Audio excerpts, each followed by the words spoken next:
శ్రీ గురుభ్యో నమః. ఈరోజు మనం ఒక మంచి విషయం తెలుసుకుందాం. శివాలయంలో శివుని ఏ రకంగా దర్శించాలి, ఏ రకంగా ప్రదక్షిణ చేయాలి. ముందుగా మనం శివాలయానికి వెళ్ళినప్పుడు నందీశ్వర దర్శనం ప్రథమంగా చేసుకోవాలి. అనంతరం స్వామివారిని, శివుని నంది యొక్క శృంగముల నుండి ఆయన దర్శనం చేసుకోవాలి. అలాగే శివాలయంలో ప్రదక్షిణ చేసినప్పుడు నందీశ్వరుని యొక్క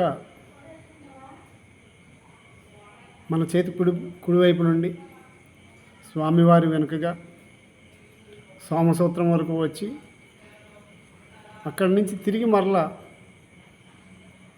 నందీశ్వరుని దగ్గర నుండి సోమసూత్రం వరకు వచ్చి అక్కడ ఉన్నటువంటి చండీశ్వరుని దర్శనం చేసుకుని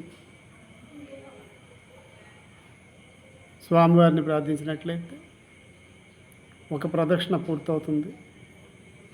ఈ రకంగా శివాలయంలో శివ దర్శనము, శివుని యొక్క ప్రదక్షిణ ఈ రకంగా చేసుకోవాల్సి ఉంటుంది.